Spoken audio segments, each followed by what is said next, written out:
Hi, I'm Andy Mattingly, and I'm here with this week's Save It Up moment. And we want to talk about the 4 numbers that are most important for you to track if you want to know how you're doing financially.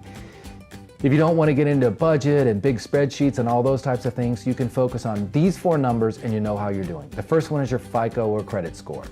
You know, the higher the score, the better you are.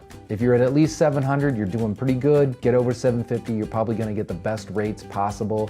And if you get over 800, you're really going to be considered a top borrower.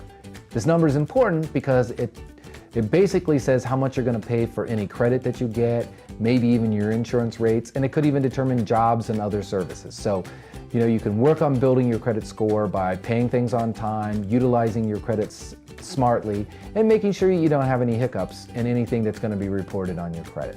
The second number to look at is some of your short-term goals or savings goals, which would be how much money do you have in your emergency fund? And this is a pretty simple one to track.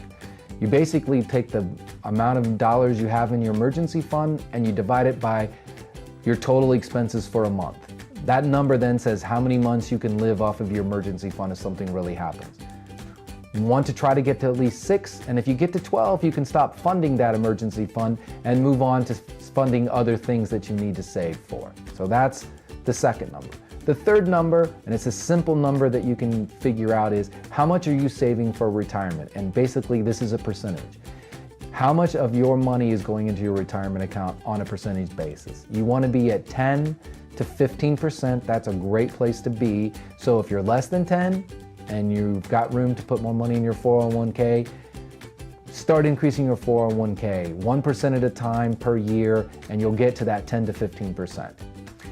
And now the fourth number we're going to talk about is one that people don't think about a lot, but it's really over time can tell you how well you're doing. And this is your net worth. Your net worth is all of your assets, the cash you have, the investments, your retirement savings, the value of your house, your cars, all your possessions, and you subtract all of your debts and other financial obligations you have. And that kind of gives you what your personal net worth is.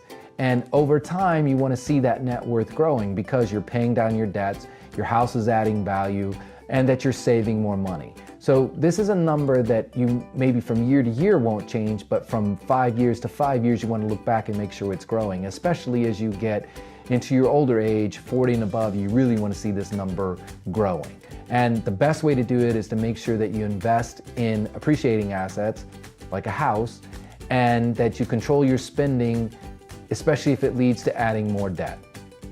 That's been the 4 numbers that you can track to see how well you're doing financially. If you need any more information on this or any other topic, make sure you visit the Save It Up page at 4mcu.com.